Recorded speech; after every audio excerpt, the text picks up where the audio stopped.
Three Men in the Basement, live tonight. Special guest, Lenny Cerna. But you got to watch our disclaimers first because I'm running the show tonight, and I had a hell of a week. So listen to this first. The following program is rated TV MALS. It contains strong language and sexual situations. It is intended only for mature audiences.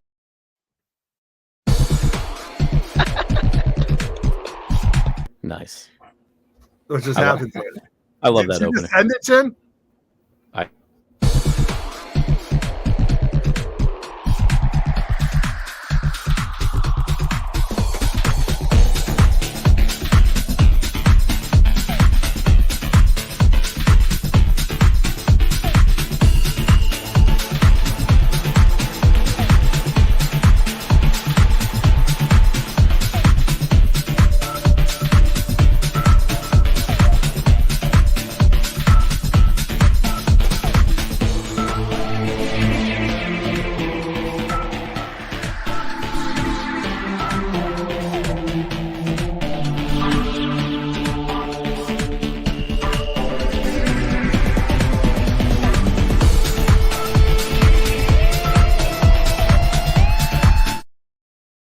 All right, what's up, everybody? Welcome to Three Men in the Basement tonight. Special guest, Mr. Lenny Cerna from Spineworks. You know what? We wanted to go live tonight. There was a few things we wanted to talk about.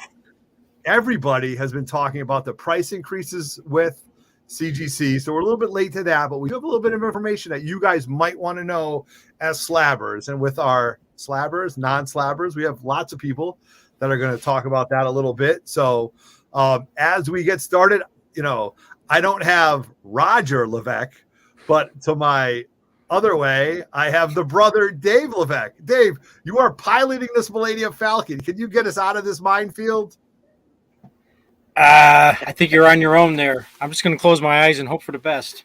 Chinmo, what are our odds to get out of this? Yeah, 3,720 to 1.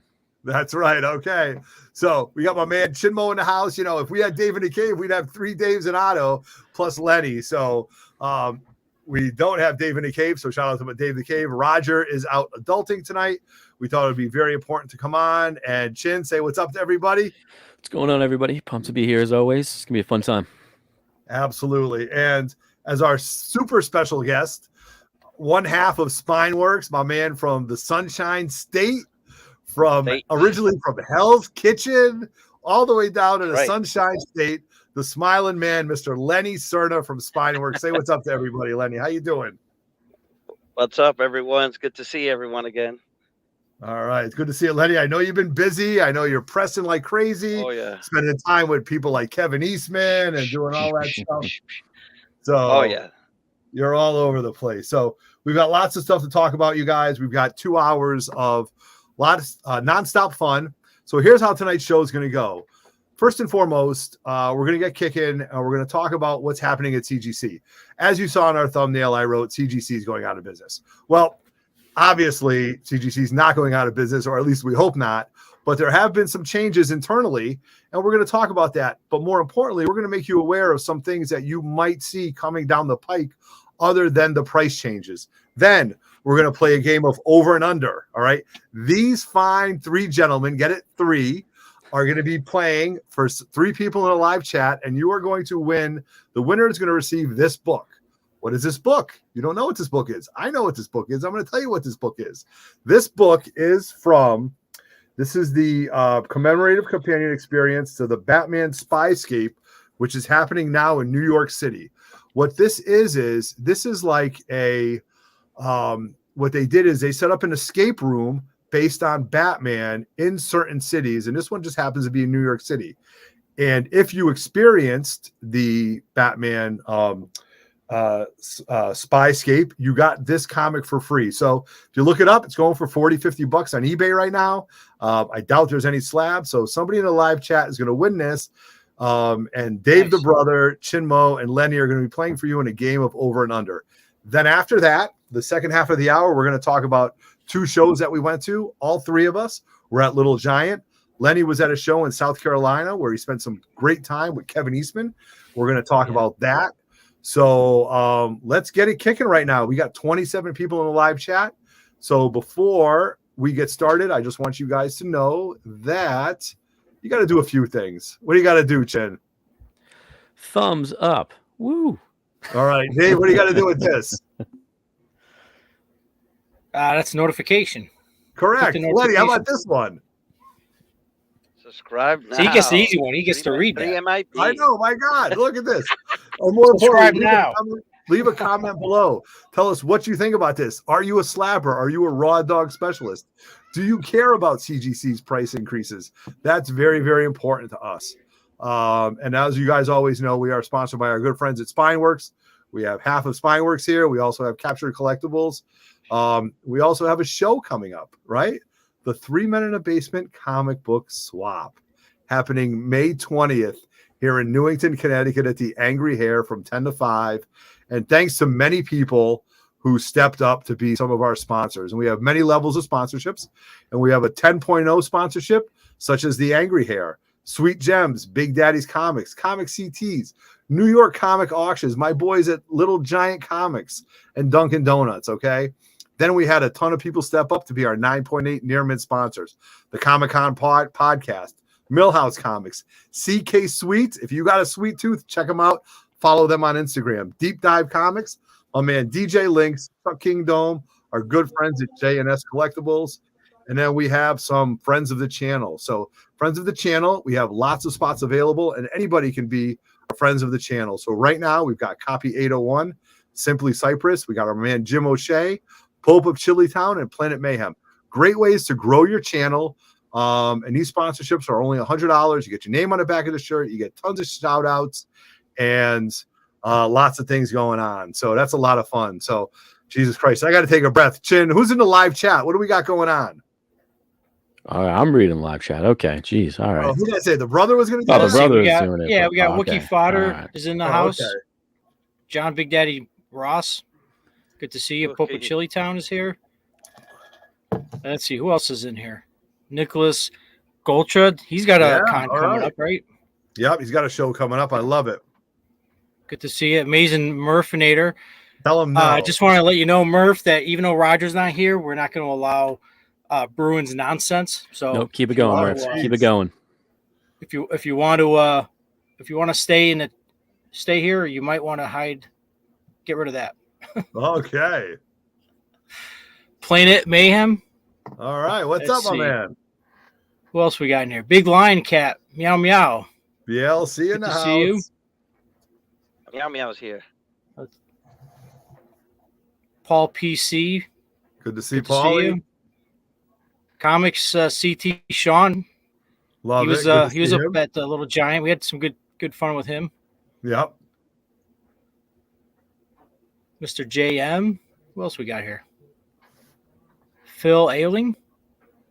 Love it. Comic Addicts. I think that's it. If you over 30 people just keep chatting away, and if we see something fun, we'll post it up. We'll let you know. Absolutely, absolutely. So happy Friday, everybody. I hope you're enjoying your Friday. Hope you're getting ready to enjoy the weekend. So if you've got a beverage or a libation or whatever you have in front of you, cheers. I had a busy week, so I'm definitely enjoying some fun libations here down in the grotto. And I'm just excited to hang out with some great comic book people and talk about some fun things that are going on in the community, some real world things. And let's face it. We're not buying dollar books here. We're talking about books that are being graded. And ad nauseum, people have noticed that there's been a change in CGC, right? CGC has increased their prices. Lenny, did you see this coming? May 2nd. Starting May 2nd, well, yes. I said this. Yes. Well, I kind of knew last year when they raised it. I was like, well, this ain't going to be the end of it, only because of how Blackstone runs a business. Okay, now can you educate us on Blackstone? Blackstone is who to CGC? They purchased, from my understanding, I guess the majority shares or more than half. Correct. Okay, understandable. Yep. So they are a, finance. They invest. People like, because at one point they were saying Jay-Z is part of it. I mean, a lot of people are part of Blackstone. So it's not just people like Jay-Z and stuff like that. But, you know, they're looking for the quarter earnings. They want to see where the company's going. And if they have to trim the fat, they'll do what it takes to continue making that profitability, make that bottom line look good. Sure. You know, so I knew last year because, and the reason why I say it because me and Mike Raphael, we both came from a company that was owned by Blackstone, and we saw how, so we saw how they forced the company we were working for. It came to a point where by the last quarter, they will say, okay, no more traveling, no more this, no more that, blah, blah, blah. Cut back, wait till the new year. And then you say to yourself, how are we going to run a business if you're cutting back so much to be able to survive? Because you still got to run the business, but they want you to cut back like 80%, 90%. It's just not possible. It's not real. And they push to a point where the company we worked for, I guess, was on its last leg, and they sold the company off because they couldn't get more money out of them. So last year, being how things were going, I told Mike, I was like, trust me, they will raise the price again. They're going to see how the market's running, how people are submitting books. And with that decision, you know, and I've told you before, there's other stuff behind the scenes. But they of course, raised the pricing. How is it going to affect everyone differently? I know for a fact a lot of my personal customers, they're saying, oh, now for that, I won't submit as many books as before. I'm only going to submit the ones that'll give me at least a $300 profit. Everyone's got a cutoff point. Sure, absolutely. And I'm gonna pause you on that, Lenny, because that's going to be one of the talking points that I do want to address. So what I'm going to do is I'm going to move this around a little bit. So guys in the chat, we all know that many of us not live and die, because we're not, that's very extreme here, but we are all comic book collectors. We are all comic book investors, right? So we're going to take a step back a little bit, and we're just going to pull back the curtain a little bit, and we're going to, you know, we're all sitting around the campfire. We're all sitting around the grotto. We're all talking about certain things. In the chat, please let me know, does this affect this price change, which Chinmo is going to bring up and he's going to talk about? At first glance in the chat, please tell me if this is going to affect how you are going to collect and or submit books. And we'll field those questions, okay? Because the price change has some significant things here right now. So again, we like to keep everything warm and fluffy here. We all like to think that we're hanging out in the backyard of Otto's house or out of Otto's bar, hanging around. But now we're talking about money and investing. And this is where I want to talk about this, because you know what? This is real world stuff, and this might affect how you buy a book. How might you do something? So, so we've got a few comments coming up. Bronzeville Comics. I'm going to highlight Bronzeville. And it says 2 years ago, books that were worth $1,500 or moderns are now worth less than $200. Absolutely. Amazing Murfinator is not really. I have crap for books. Yeah. Okay. All right. I think they're cutting their nose off the face, raising the price with long turnarounds. Not really good. Agree with you. EX, thank you very much for joining us.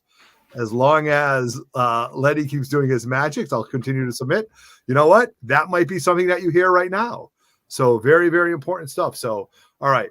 So now let's take a look and let's talk about what the fees are changing and the significance of it. For me, this is important because I got 15 books I want to send to Lenny.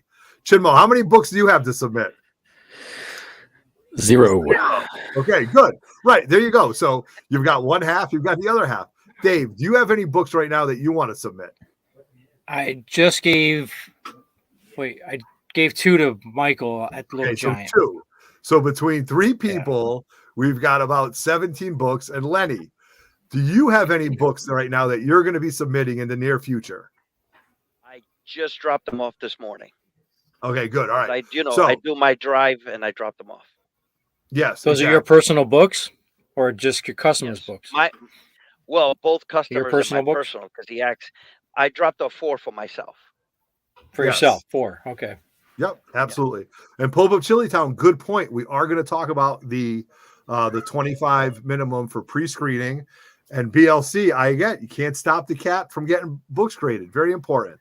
So we're going to pull this up right here, and Chin is going to kind of address this right here.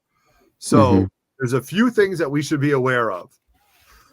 One, the price changes come in effect. When is it, Lenny? May what? May 2nd.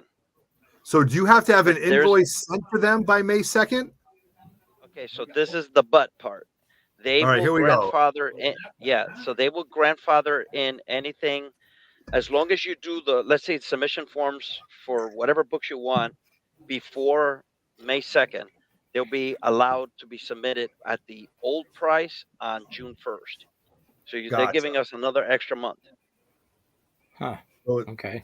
So it's a little bit of like, we're telling you, but not really, right? Well, you gotta read, like Tiva would say, read between the tea leaves, right? So you have to take advantage of whatever they're going to offer. So let's say right now you have 20 books you want to submit, but the cost is high for you. But you could say by June I could do it. So you might as well type in the forms now, no matter what. Even if you have to take one book out, you can scratch it off. Just don't redo the form, because that's where you get screwed. And just have the form printed before May 2nd. Interesting. Okay, good. So Chin, can you slide down a little bit on that? I can. All right. So CGCS is now CGC Press. All right. So now we've got some changes. So let's bring that changes all the way to the top.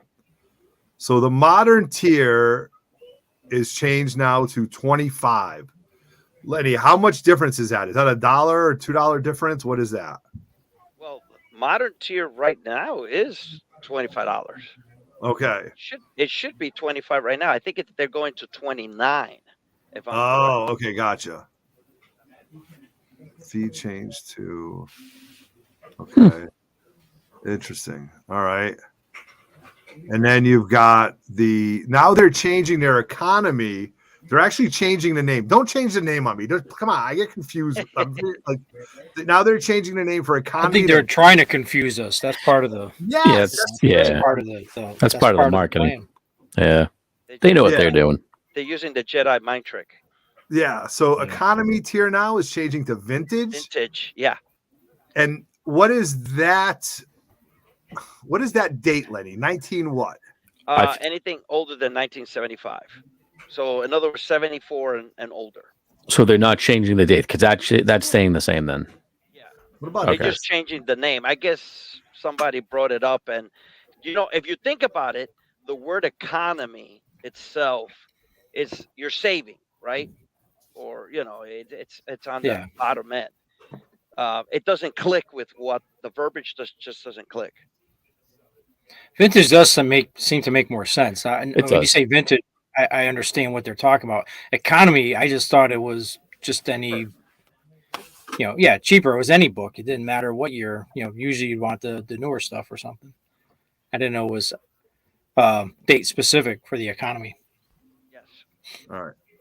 So then we go down to the standard tier, which is now changed to high value.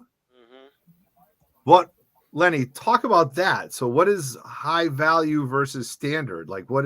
Well, standard before was, remember, you have to talk about the insured value of your book. Okay. And that's what every tier has. So the standard tier right now until May 2nd is $1,000 value. It doesn't matter the year, whatever. It's up to $1,000 value. So what it means that if your book got destroyed, lost, mangled, and you call it out and say, hey, I haven't got my book in 3 months, you should have gotten it back by now. Oh, we can't find it. Well, somebody's got to find it. Eventually you have to just tell them, hey, just pay me out for the value of the book. You got to check for $1,000. Okay. But I think what they're doing, they're eliminating express and make standard the more higher tier, because the value between Express and the walkthrough was so close in value, but Express gave you 3,000 value, insured value, excuse me. So they looked at it as like, well, we can get rid of that one tier because it really just the word Express. Here we go again. Will I get my books faster? No. Walkthrough should be the fastest service, and even then, right now, if I'm correct, walkthrough is 2 days. I had a customer wait 10 days, 10 business days.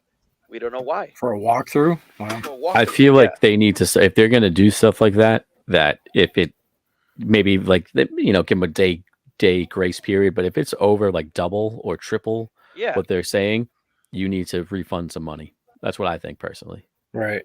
I understand that. And trust me, I've got phone calls all the time. I get people saying, hey, especially with the magazines, I paid for this Express magazines, service. forget it. Yeah, magazines. Well, the magazines were in limbo because they created a brand new case for them. So I guess whatever their R&D department were doing with the new cases, they're much sturdier. They look very similar to the current regular size casing. Because if you remember, the magazine cases before were very fragile. If you squeeze them too hard, yeah, you those can are real. hear them. You can hear them cracking. Yeah, you know. So that's what you'd expect with economy. Right, there you go. Yeah. All right. So we do have a few. Hey, Lenny, there's a question. Yeah, there's I haven't heard this, Pope, but what do you think, Lenny? You see that question? So the from my understanding, and don't quote me on this, but I've been told that the AI system is used on the cards, like Pokemon cards, baseball cards, what they call the Magic cards. Sure, Magic. Yep. Yep, the Magic cards.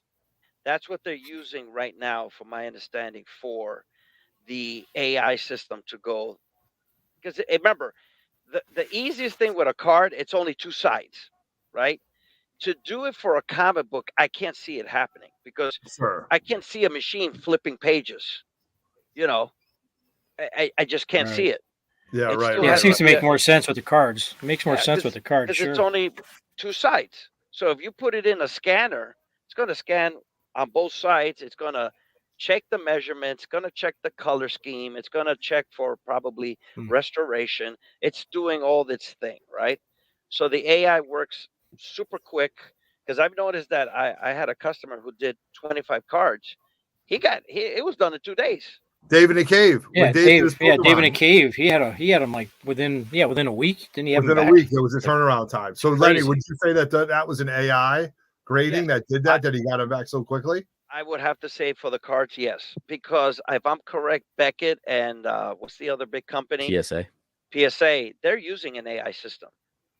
But I've been told, I have customers who are in the sports, hobby, and they've all told me with the card system and blah, blah, blah. So I have customers from all angles.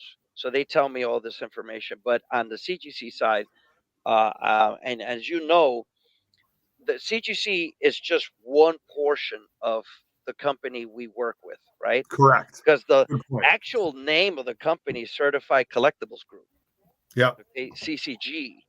And then under that has all the other tiers, Newsmatic. It's got the paper money guarantee. It's got authenticated stamp guaranteed. The pressing services. It's got the certified sports guarantee. So each department has their own setup. Very true. Very true. Okay. Yeah. Interesting. All right. So Chin, let's go down to the walkthrough tier. Has now changed to unlimited value, which is 4% of fair market value. Now, Lenny, this means that I should have given you my X-Men 1 a long time ago, right? Because now I'm going to get screwed on this percentage. Well, again, what I just said, if you give it to me now, I could type up the form, and it's good until I have to turn it in by June 1st.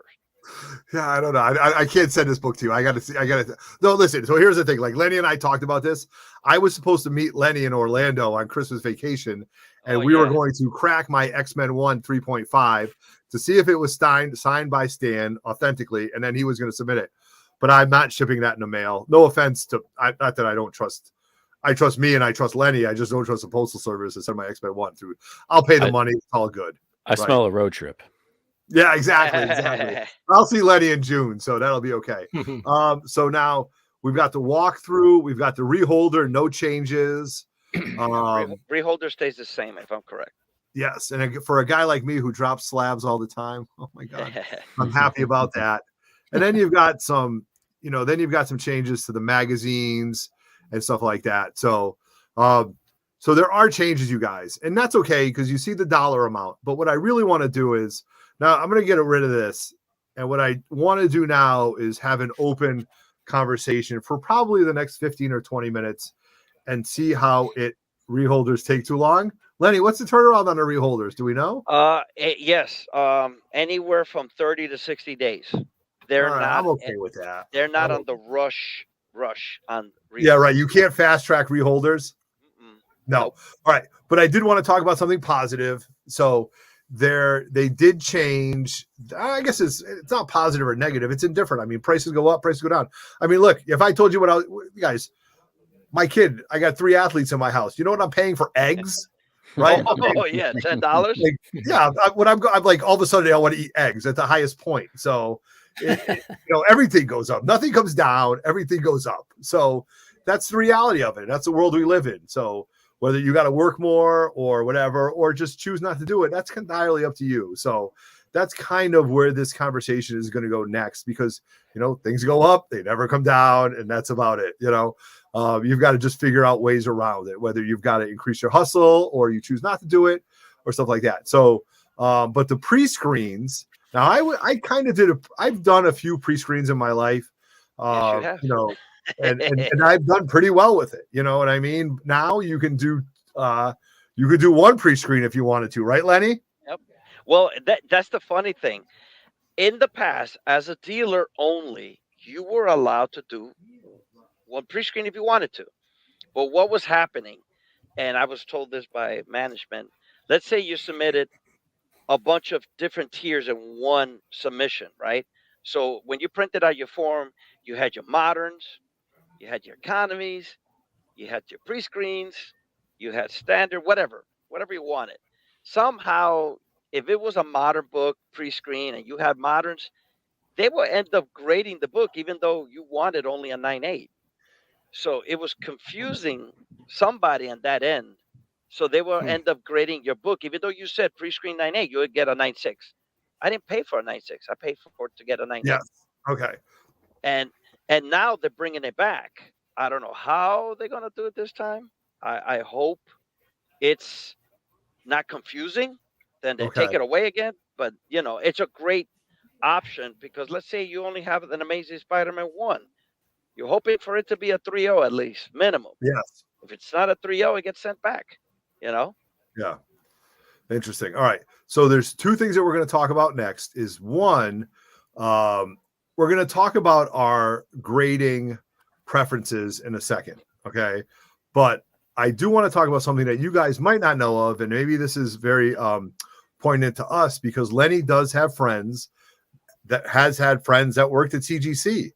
And Lenny, would you say, in your opinion, our wait times for grading is going to get longer? Would you say that?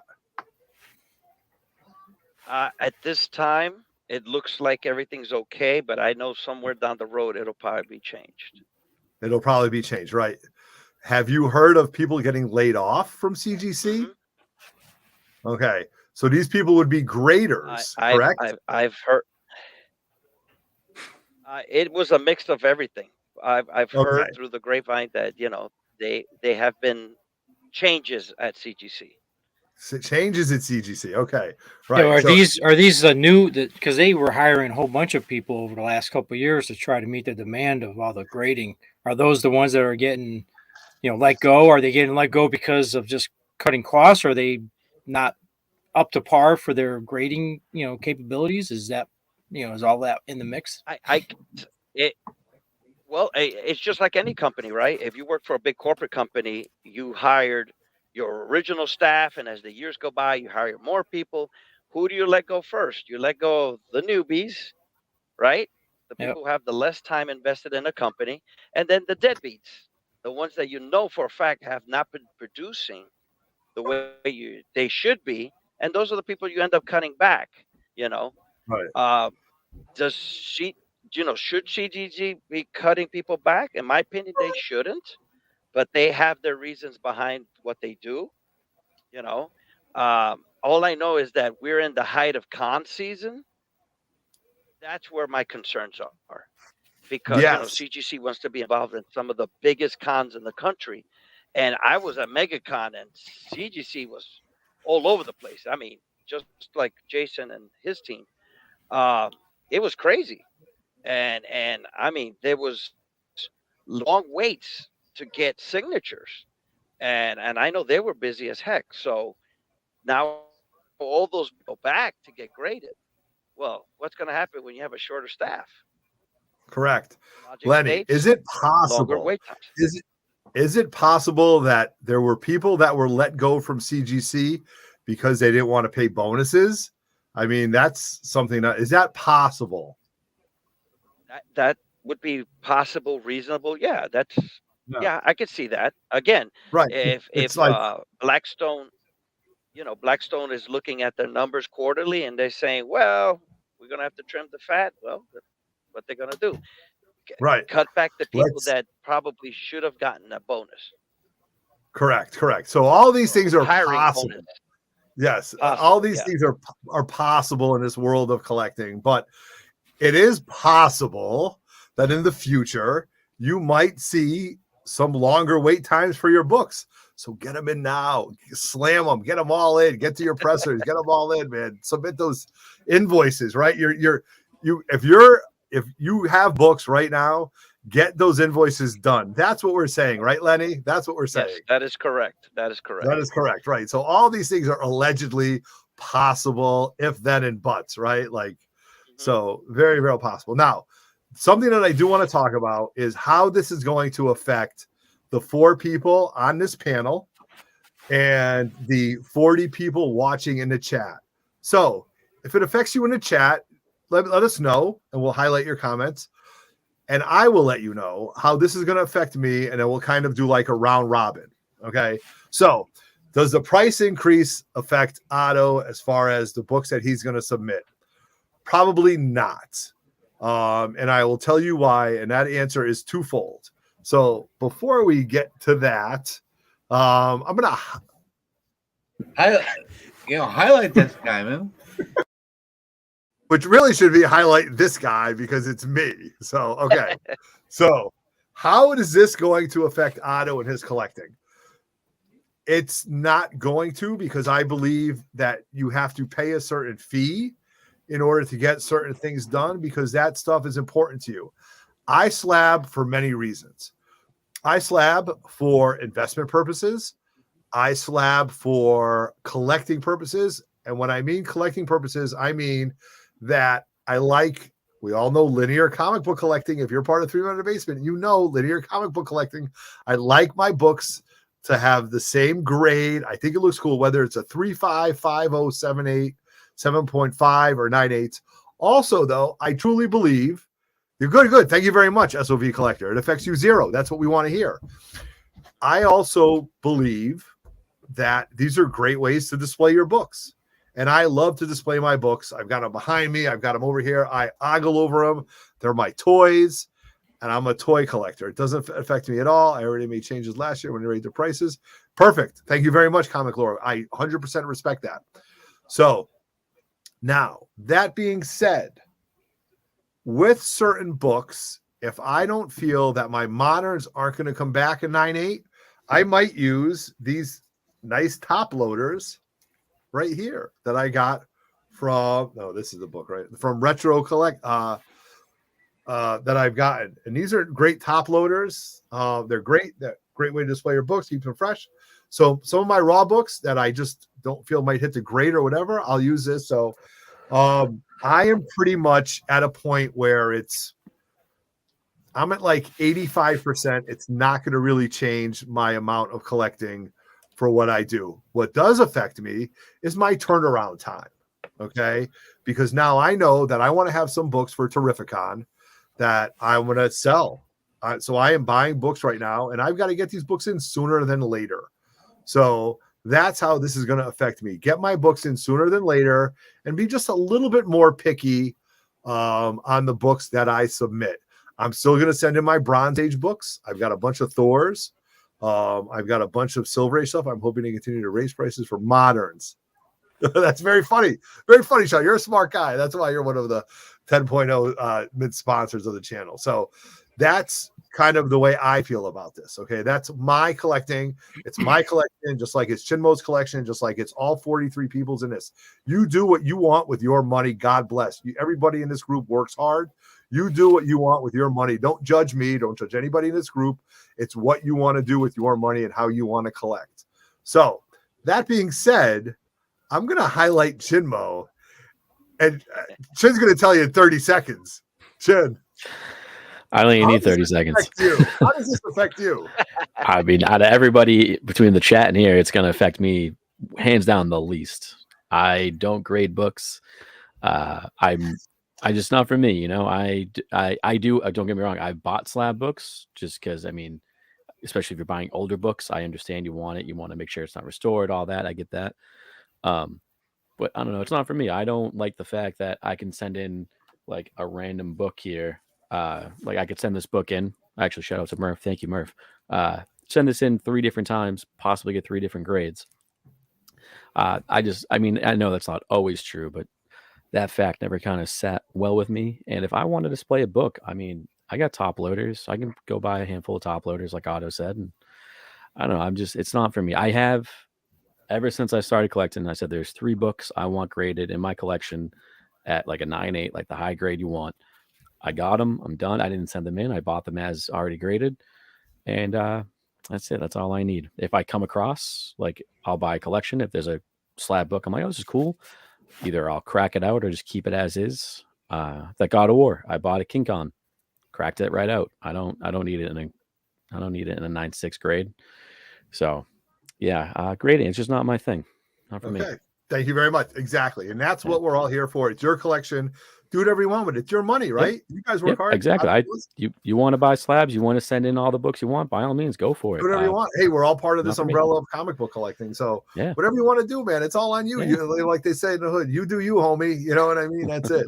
So now let's see. All right, here we go. I'm gonna blow it up right now because we need a little explosion because we're gonna hear what Dave the brother has to say, and I know he's gonna ignite this conversation right now.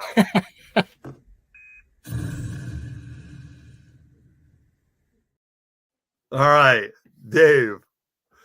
Now you walk the fine line here. Very. Well, I don't know. I mean, I kind of lean towards Chinmo. I mean, I've never graded a, you know, I've never had graded books until recently. In fact, until what? This book here, this is one of my original. You can't really see it, but it's an ASM 300 that I bought off the shelf, and I think it was like 10 years ago. I heard about this CGC grading thing. So I sent in like 3 or 4 books. I sent in a Watchmen 1, the Secret Wars 8, just to see what would happen. You know, I was curious. This came back in 9.0. I didn't do anything. Again, I didn't know anything about pressing. I was just getting back into the hobby. Crack it, send it to Lenny.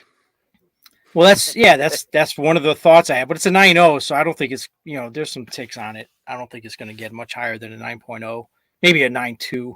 You know, at best. But I always bought raw books, and I just recently started buying some CGC because of the older books. In a comment, I forget who said it, you know, to preserve, you know, like Steven says. Yeah. If I got an old book, if it's worth some money and I'm spending a lot of money on a book, I'd like to know that hasn't been restored. There's no, you know, it hasn't been trimmed. You know, it gives me a sense of security. You know, that I know that this book is what I'm buying and what I'm paying for. What's funny is when Roger first started buying books, when Otto first got Roger into it, I had a couple of books way before him, right? Yeah, but I never influenced him. He didn't give a shit what I was doing, but you somehow got him into it. He doesn't give a shit what anybody does. So he was into the black suit Spider-Man. Again, this is early on. This is probably one of the first, beginning of his collection. And I had like 3 copies of the Secret Wars 8. He's like, "Hey, did you really? Yeah." Well, you buy multiple. And well, I had one I had like a big magic marker on the cover, so I bought another one, and it was a little bit better. Then I had one that I had purchased originally, so I just happened to have a couple extra copies. So he's like, "I want to, can I buy one?" So I sold it to him. I don't even know what I got. I barely got anything for it. Again, going back 10 years, they weren't really that high priced. Well, then, like, I don't know, 3 or 4 months later, he shows up and he's got it slabbed. I'm like, "What the heck did you do imprisoning my comic book that I sold to you?" And he's Good like, choice of words. He's like, yeah, he's like, "It's my comic. I could do whatever I want with it." Yes, exactly. So I was a little annoyed. Well, I mean, that's right. But I was like, "Why would you grade that book? Now you can't. How are you going to read it?" And he's like, "Well, I mean, again, I understand, especially now that book has gone so high up in the 9.8. I think his book came back like a 9.0, so he was like all bummed about it. In fact, I actually bought it back from him like a couple years later. Roger is the biggest CGC hater on the book. Roger's the only guy that I know. If you guys know in 3 Men in the Basement lore, he's the only guy that can send a modern book and come back in 8.5 with off-white pages when the entire story is all black pages. Like that was a mess. That was a mess. Well, yeah, that was a rare book. Yes, yeah, exactly. But he can't complain. He can't complain because he's got that ASM 300 and 9.8 that he got right off the bat. So right, he's more than whatever he's been getting for grades. That thing is, right. So he paid his karma first, right off. He was way ahead of the game before he sent another book. Yeah, right. I mean, and it was funny because for those of you guys don't know that story, Roger's ASM 300 is a 9.8. It came from his neighbor who bought it off the rack and had some electrical issues. And Roger is an electrician. That's what he does in the real world.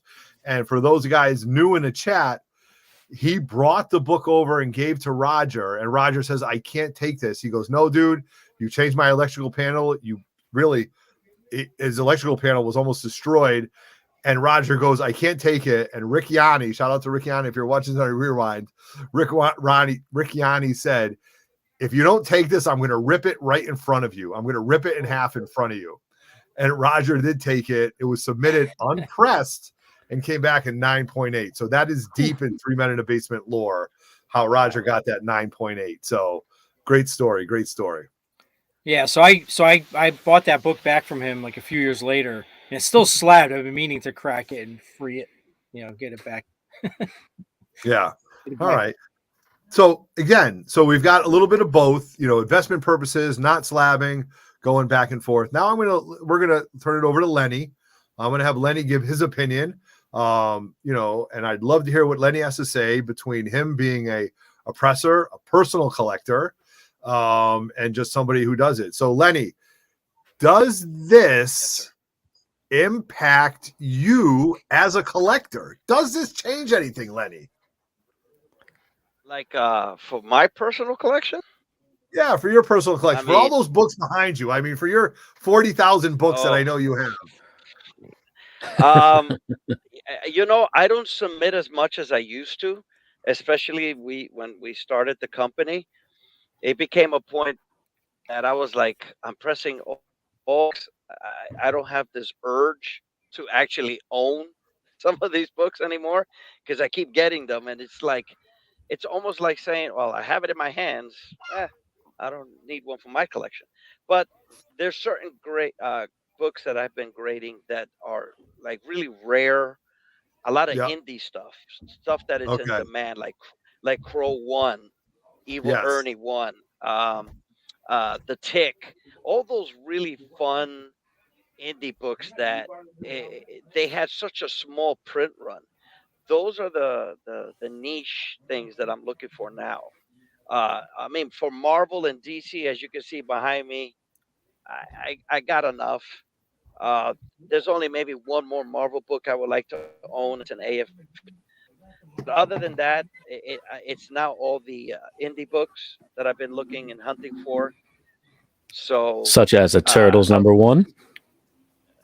Well, we have Lenny, what about this already. book right here? You would slab this book? That's a second print tick, #1 right there. Yeah. This is my stack I'm sending to you, Lenny. Okay. Yeah. Why is this a second print? I thought the white. It's the white. I'm pretty sure that's a second print. I could be wrong. I think the white was first print. Second print. No, the black cover is the first print. Is the first? That's my bad. Yeah. Okay. There you go. Thanks, Shin. I just made you nervous. Sorry, Otto. He's already going to trash it. He was going to flip it back. He took it out of took it out of this pile. The Tick is my someday when I do my next cosplay character is going to be the Tick. I love the Tick. Oh God, do I love the Tick. Oh my God. See, and that's the thing. You grew up with those characters. No, I loved it. I loved it. It was at a time where I wasn't collecting, and I loved comic book characters. And when I met the Tick, and Chairface, Casanova, and everything I love the Tick. Anyway, later. I'm sorry to take away from your time. So, okay. But again, right now for me, I will still grade, but I'm not grading as much as I used to. First of all, I'm running out of space. I barely. I currently have 20 short slab boxes, and it's getting the hand. Because now that we do a lot of stuff with Jason with the signature series, we're submitting books for signature series, and that's something we never did before. But they look great, and they do hold a little more value. Some become very rare to the point where you can say, "Wow, I only paid $3.99 for the cover price of the book." You add a $50 signature to it, and now the book is $500 or $600. You're like, "Oh, okay, well." Somebody out there really wants it here. You know what I mean? But and that goes back to our weekend spending with Kevin Eastman. The guy is incredible, and I've met a lot of artists in this hobby. And mind you, I've been collecting 42 years. Yes. Okay. I remember the old days in New York when I used to go to a small con and you could see Stanley hanging out. Of course, John Byrne. Everybody, Frank Miller. Oh yeah. Actually, the only person I remember charging money for a signature was Frank Miller, because Stan Lee would take your comic and sign the inside on the first page. Exactly. But Frank Miller wanted $50. And, you're like, what? And mind you, those were those days, and now a lot of those guys are gone, except for Frank Miller. He's still around. John Burr is still around. But they're in that older generation that they're not going to be here forever. Yeah. And, you would like to at least have something from them. Like just recently we did for a customer a signature series of Alex Ross. And it was a rare artwork of Alex Ross of Princess Leia, Carrie Fisher. Now, he had it in a 9/8 yellow label signed by Carrie Fisher. She's no longer with us. Right. But he said to me, Lenny, I'm afraid I want this to hopefully pray it comes back a 9/8 to get the Alex Ross signature. And I was like, dude, I would leave it alone. Right. So that's a great question.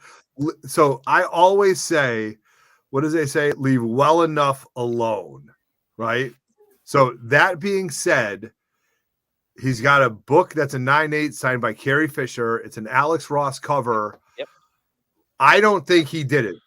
Dave, what do you think he did? Before Lenny answers this question, what do you think he did? Do you think he had it signed by Alex Ross or not, Dave? No, I think he took Lenny's advice. Okay. Chin, what do you think? Just to be different, I'm going to say he cracked it out, which I would not have. I have something signed by Carrie Fisher, and I would never touch or do anything to it. Okay. Leave it. Lenny, what did he do? He went with the Alex Ross signature. So I gave him the last warning, and I said, dude, the book looks like it's going to be a 9/8, but just remember, in the cracking process, cutting the inner well out, and how they bend books, because I've seen it at signings. I just saw that this weekend.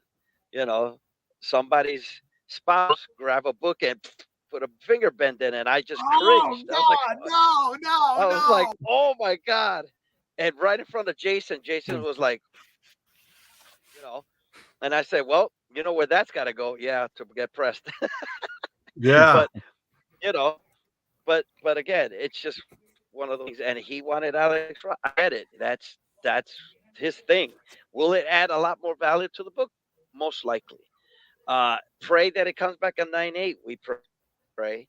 But again, but you know what? We're in the chat. I want to give a couple shout outs. We got Uncanny Swag.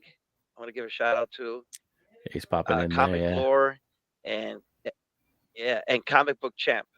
Some of the people that do every once in a while. Again, good, awesome, good people. I give advice to everybody. I had a guy from Illinois send me an Amazing Spider-Man 1. And he's like, hey, I don't know you. You don't know me. But I've been checking out the sites. I've been talking to and I appreciate his, being honest. He's like, hey, I don't know you. You don't know me. But I'm going to send you a Spider-Man 1. I've talked to people on the chat boards. And everyone says, send the book to me, blah, blah, blah. I said, okay, send me the book and I'll look at it. And he's like, I'm hoping and praying that the book is at least a 2 or better. And it was well-loved, Amazing Spider-Man 1. And I said, look, I found this, I found that. There's the chance. Maybe it could be better after a good clean and press. Let's see where it comes back. And he was like, well, I was thinking of 1.8. I was like, well, once it's clean and pressed, I think it'd be better than a 1.8.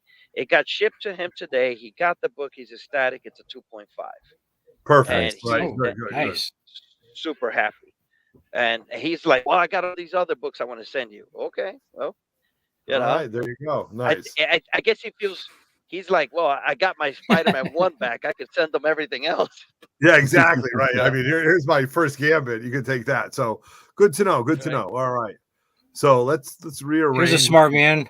Javier. Jay Salsa's a smart guy. Here's a good salsa. Yeah, exactly. So, all right.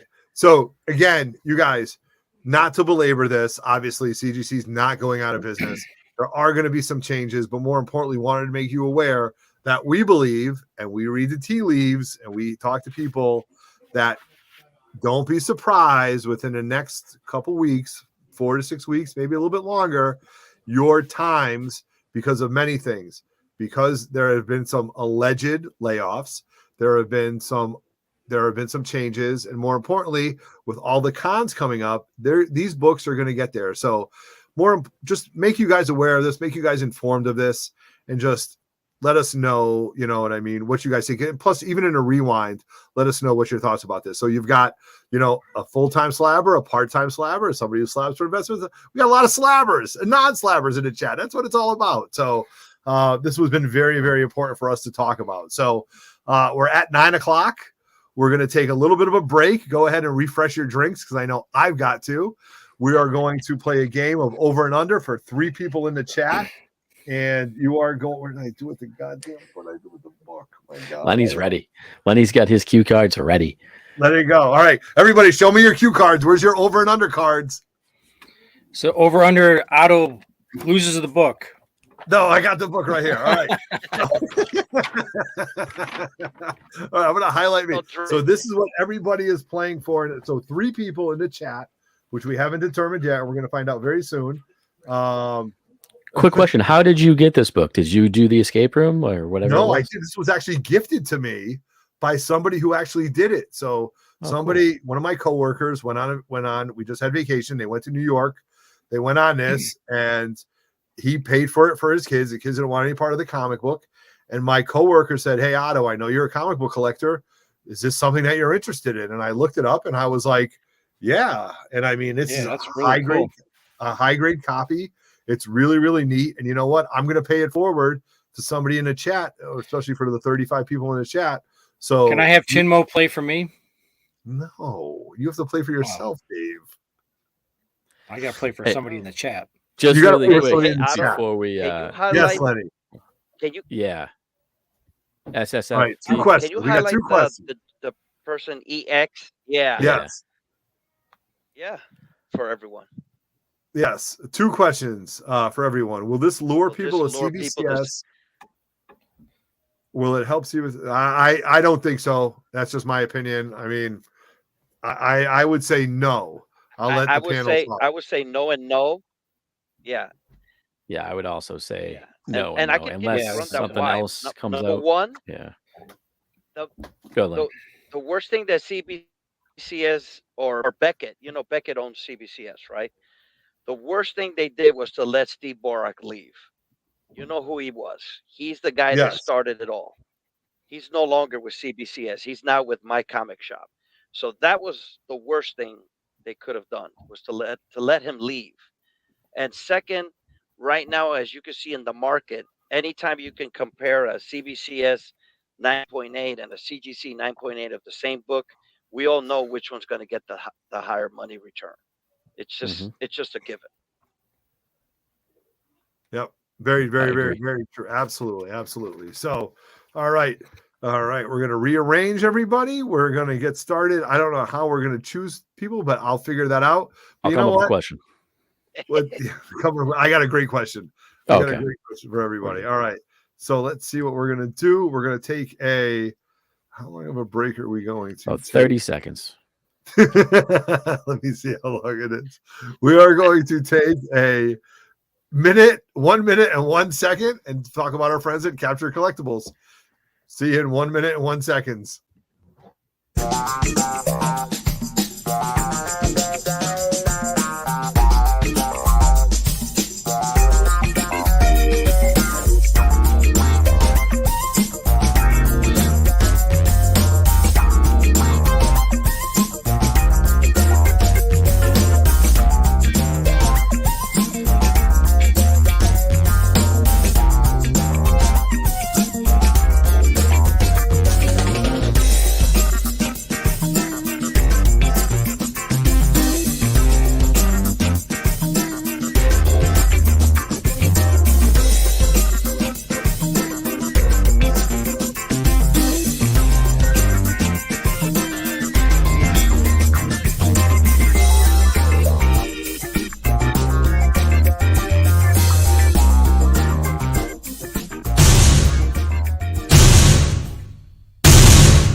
Love it. Love it. Love it. Love it. Okay.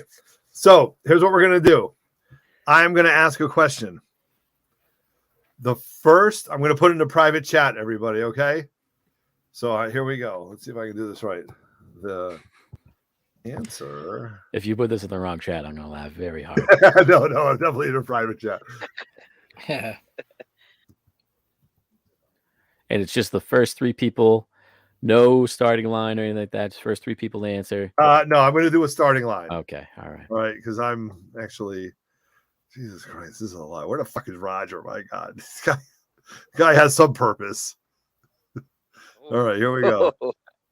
There's the starting line. I like All right, Nutty, would you recommend breaking open? All right, this is a good question. Before we go any further, let's field this question because I think this is important. Would you recommend breaking open a CBCS 9.6 Silver Age slab, press it, submit it CGC, or just stick with the CBCS 9.6?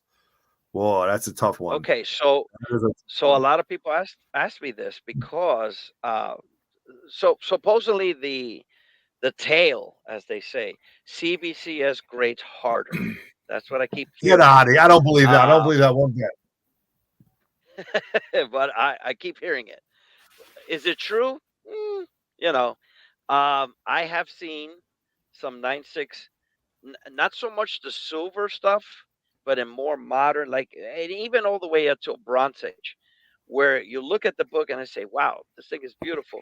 Just because of one little tiny bend or one ding, they gave it a 9.6. And I've cracked them open, pressed them, cleaned them, submit them, and they do come back a 9.8.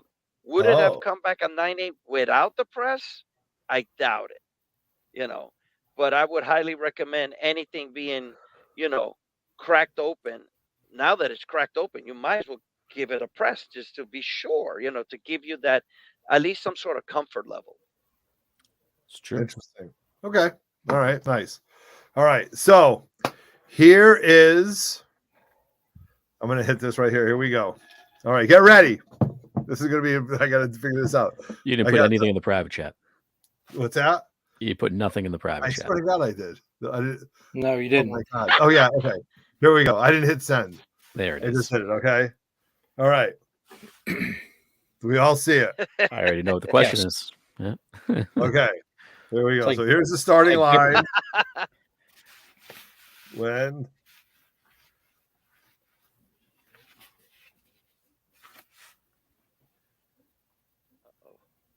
You're good. It's in there. I see the starting line. you see the starting line, I did that right. All right, I Sure. have the question. I see a starting line. Somebody, All right, here we somebody go. already gave an answer. Wait up. How the hell? Motherfucker. Murph knows exactly what he's doing. This, who that? Look at that. We got 3 answers already. We got it without even All right, asking who the is question. it? Sweet. All right, gotcha. All right, so When is the 3 MIB comic swap? Sweet Gem, Murph got it, Sweet Gems got it, and who that got it. That's so funny. That's awesome. Oh my god, am I that predictable? That's so funny. Yeah, so we got what? Murph, Sweet Gems, they know you and so well. who dat? I know. All right, so Dave, you're gonna play for Murph because you're both Bruins fans. Oh, so What? me. Yeah, that Dave. Yeah, all right. Chinmo's playing. I'll play for you, Murph. I got Oh you, yeah, Murph. because didn't you just hang out with Murph the other day? He was taking photos of you. Yeah, shout out to Murph. He gave me this book. Him and Sean. Because if I had Murph, I'm gonna. If I had Murph, I would purposely answer the questions wrong. I was saying he's gonna toss Dave. the You're Dave Levesque. You're gonna play for Sweet Gems, okay? Okie dokie. From Connecticut. All right. And then Lenny, you're gonna play for who dat, okay? All right. These are all we've got 1, 2, 3, 4, 5, 6, 7 questions. Okay. 7 questions. And what's going to be different about this is that this is going to be an over and under game. And Nigel, what's up, my man? Good to see you. What's going to be different about this is instead of going around and getting consensus, I'm going to go 3, 2, 1. And you guys have to show whether you say over and under, okay? So, Chin, Dave, and then Lenny. All right.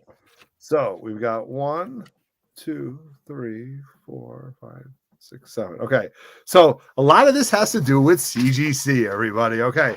So, can you imagine? Sorry, Murph. And census talk. All right. And this is what you're playing for right here. This Batman Spyscape issue right here. Go look it up. It's worth like $40-$50 on eBay right now. That's what it's going for. All right. So in the live chat, do whatever you want to do. Say what you want to do, but these guys are gonna have to figure it out. All right. So I get the chat turned off, so I can't see you guys. Sorry. All right. You're interesting. All right. So one of the biggest regrets I have is selling my Walking Dead 9.8. Okay. But I sold that for my Brave and the Bold 28 4.0. Okay. That being said, in a CGC, now I'm talking all when I say this me, I will specify yellow label, all the different types of labels. Okay. Gotcha. For all the graded copies of a Walking Dead #1 9.8. Okay. Is it over or under 1,111 copies in the CGC census? Over or under 1,111 copies in 3, 2, 1. Oh, Jesus. Hold on, man. All right. There are officially 1,154 universal copies. Chinmo, you get 1 point. Damn right. I couldn't even see Chinmo. How do I know he said over? I held it up. It's a little All right. washed up. Over. Right there. Right there. All right. Mike P was right. Okay. Squat. Was that your only regret, Otto? No, James. Selling you my Ultimate Fallout 4, whatever, the deserved copy was like one of my biggest things. Other than kissing that girl in high school with my wife, my girlfriend. You're going quick with these. That was like a rapid fire. I thought we had a second to think about it. Oh, really? Yeah, that was a complete guess on my part. Oh, good. All right, here we go. All right. Now, Yeah, thanks, James. Now James got me all pissed off. Where's my drink? I might just slug my Tito's. Copy I had that DeJervic copy, and I got talked into selling it, and I won it from Erod. Ooh, making a little mess there, Otto. All over the place. I'm so mad right now. Yeah, a little bit. Why don't you ask the question, then take your drink while we're answering? I think over. All right, let's think about it. Let's do that. Yeah, let's do that. That was fucking fast, man. All right. Well, you know what? All right. Thanks, King of the Golden State. All right. So right now, Chin, who you playing for? Murph's got 1 point. Oh my God. All right. So you guys know I love my 0.5s. I love my 0.5s. Oh yeah. I love them. But you don't see many 0.5s in modern books. Sticking with The Walking Dead. All right. How many 0.5s are in the CGC census for Walking Dead 1.5? This is all labels? This is all labels. Okay. Okay. Is it over or under 3? I'm going to take a drink. I'll let you think about it. Ooh. It's got what's going on, Street Side? Walking Dead number 1.5s in the CGC census. How many are in the census over or under 3? In 3, 2, 1. All right. There's only 1.5. Walking Dead number 1. Dave the brother gets 1 point. I thought that was gonna be like one of those ridiculous ones. Like, actually, there's 20 of them. No. When I looked it up, I couldn't believe it. I couldn't believe it. I do not have the 0.5 copy 801. I mean, but can you think about that? A modern book 0.5. Both were submitted by Roger. Yeah, right. Exactly. That's got to be a coverless. I'm pretty sure it's got to be a coverless. Okay. So here we go. Right now, Murph has 1 point. Sweet Gems has 1 point. And Who Dat has 0. All right. Jeez, here we go. New Otto. I don't have the 0.5. Anything else sits at. I know the King of the Golden State. You're goddamn right. I'm gonna talk to 10 people, including my financial advisor, before I sell you anything ever again. All right. So sticking with 0.5s. Now we're gonna go with something that is important to me.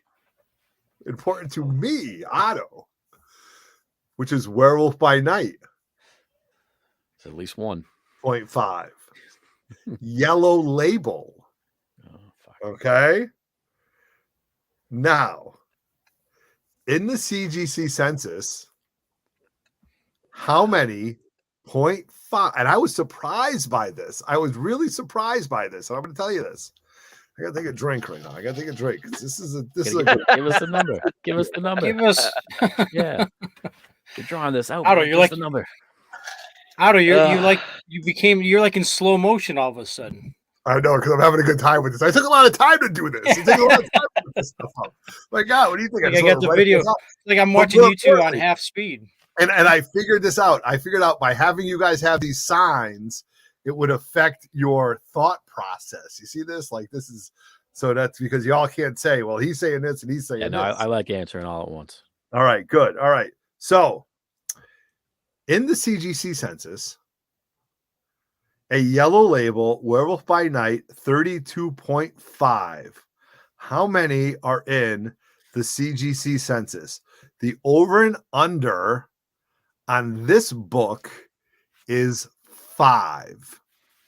Please tell me in 3, 2, 1 whether or not you think the over and under is 5. You are all wrong. There are only 2.5 yellow labels, and this guy owns one of them. All right. So that was a very like egotistical, like me collecting kind of thing. Yeah, so, just show off your book already. Let's. That was a show off. That was a show off. That was a show off. But I was shocked at the fact that there's two. The fact that there are two. That means that somebody else has somebody signed by something. So maybe you got a twin out there, Otto. Oh my God! Could you imagine the world could only handle one of me? Jesus Christ! All right, come on, who dat? Lenny, you got to get a point for who dat. I know. Maybe the other twin has hair. I know, right? Looks like cousin Ed. All right, here we go. Now, sticking with the Werewolf by Night 32. Okay, my linear grade for that. Werewolf by Night 32, my first and second, third appearance, they're 8.5. So I love 8.5s. That's a great investing grade for specific books, especially for this book, Werewolf by Night 32, which is kind of dipped. We all know that. So here we go. This is a huge question. So in the CGC census, the 8.5, and I'll tell you this fun fact of the day, the 8.5 was the highest graded number of Werewolf by Nights. So if you looked at 9.8s all the way down to 0.5s, the 8.5 was the highest graded number of books. Does that make sense? So am I explaining this properly? Okay. I got it. It was the majority. Yes, thank you, Lenny. Very smart. The majority, right? It's tough to host and do all this, especially another drink. Words are hard, man. Words are hard. Words are hard. Hosting's hard. I'm telling you, especially today. Now, my question to you guys is that number over or under? So 8.5s across the board, right? Across the board, 8.5s. Is that number over or under 501? In 3, 2, 1. It's 530. Chinmo gets the point. Now we're talking. Okay. Here's where I pull ahead. Uncle Frank in the house. What's up, Uncle Frank? We've got Uncle Frank's comics and Mr. Brother Cerner. Blaze, What's up, man? Cybo, you were wrong. Mike P, you were correct. And Hudat, you were correct too. Hudat, I got to get you on here for this. How about? No, you're not. Well, there's a few more, but you know what? I have a few questions that I think Lenny will get right just because, and I didn't plan it so Lenny would get it right or anything like that. Okay. Yeah, rigged. So here we go. Okay. So now we are going to talk about Kevin Eastman later on. Yeah. Okay. This is a Turtles question. Okay. And you guys know that I have talked ad nauseum because Teenage Mutant Ninja Turtles came out in 1983. Correct, Lenny? 1984. Well, they started. Remember, they advertised it in Gobbledygook. Yeah. So yeah, that's 83. Yeah. 83, right. But I always want you to know the reason I don't collect this book, the reason I hate this book is because I had a stack of them in my hands when Otto was 13 years old and he went to the comic shop with a whopping $10. And I said, this is the stupidest thing ever. It's black and white. They're turtles. They're ninjas and they're mutants. This is a ripoff. Why would anybody buy this? And they're teenagers. This is bullshit. This is bullshit. And I bought Thriller #1 instead. Lenny, you remember the Thriller book. Okay. So anyway, so now in the entire CGC census, right? This is a first print. Okay. We're going to do an over and under on this. Okay. I was shocked when I saw this number. Okay. That's all I'm going to say. I know, Uncle Frank, right? You saw the same thing and you laughed at it, right? We laughed at this. It was ridiculous. It was so stupid. Now, if I would have taken that stack, I would have paid for my kids' college. Oh my God. All right. Anyway, so this is a first print question. In the CGC census, across the boards, there are over or under 1,100 copies. Over or under 1,100 copies in the CGC census for a first print. Gentlemen, please show me what your answer is. Now. Now. Okay. There are 1,167. Just over. Lenny, you got a point. Okay. That's like half the copies out there. That's unbelievable. That's almost half the copies. Yeah. That was unbelievable. Yeah. Actually, it makes sense. Yeah. It makes sense because that's before you say anything, Otto, you won't believe this though. How many do you think were really printed of the first print? Oh my God! I bet you none of you guys know the answer. No, I've heard this story. Like Yeah, a bunch of them got stuck in the rain or something like that. Like, I don't know, Lenny. You tell us. Well, I talked to Kevin Eastman again over the weekend. I asked him how many officially printed copies of the first print. He said it was 3,250. Yep, correct. But everywhere is noted as 3,000. Yep. But I've also heard, I'll tell you after, Lenny, I've heard a story about how quite a few of those were ruined because of some weather. Oh, yeah, they got ruined, but officially printed with 3,250. All right, here we go. We have 2 more questions to go. Right now, Chin has 2 playing for Murph.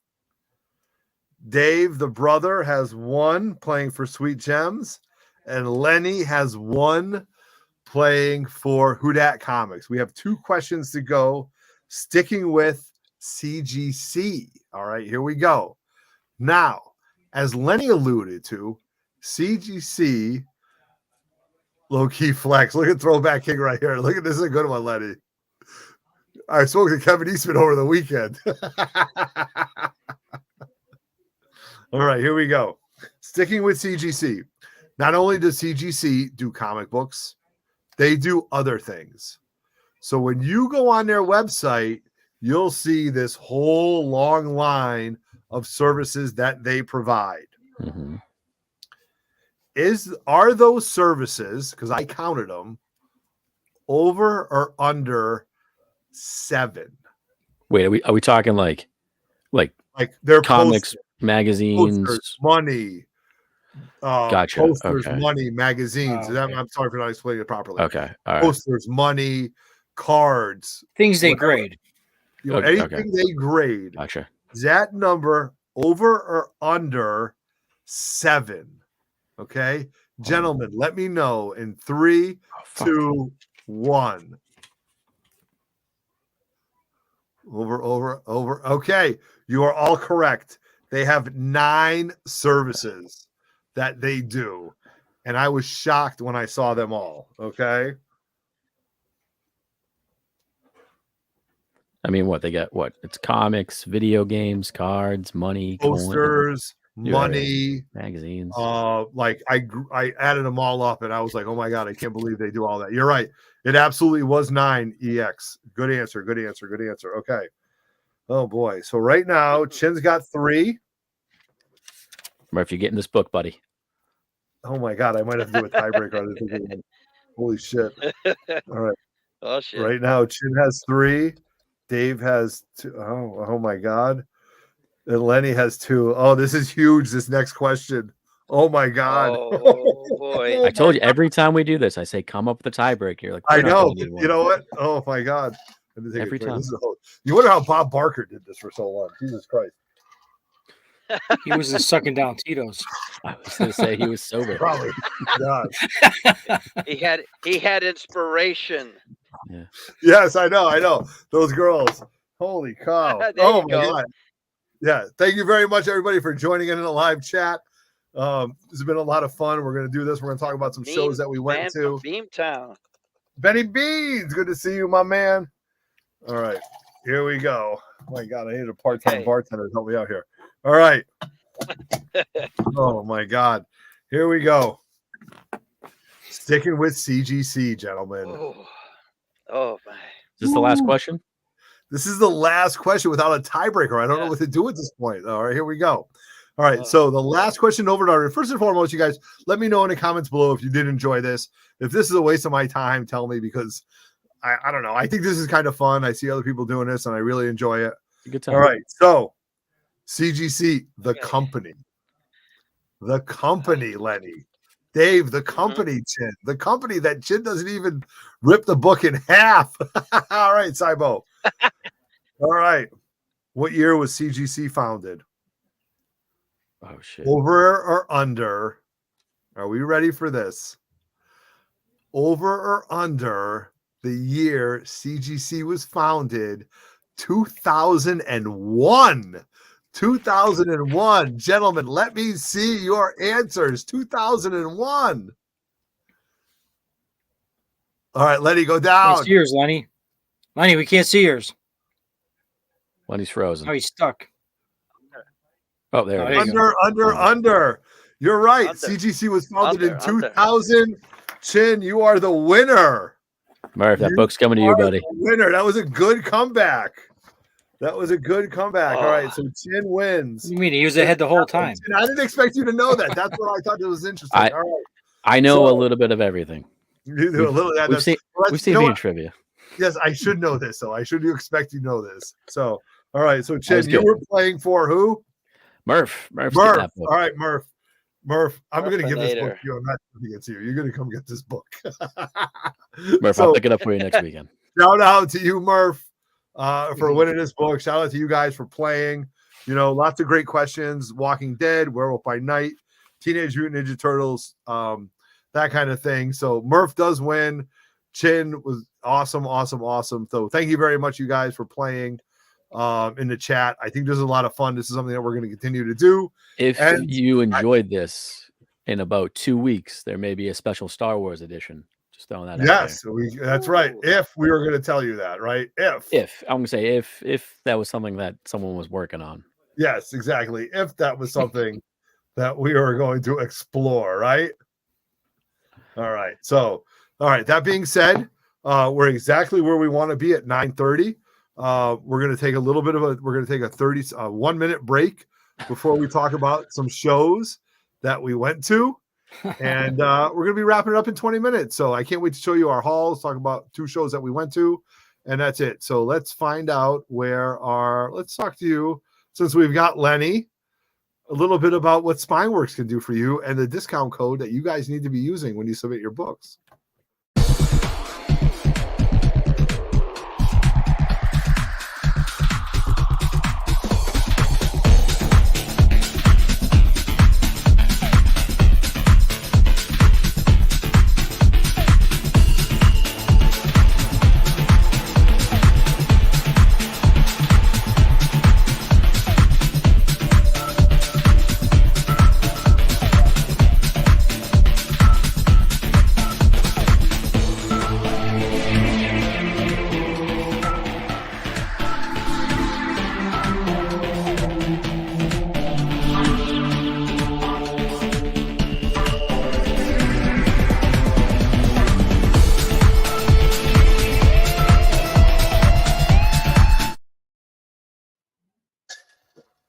Shit, we're done just like that.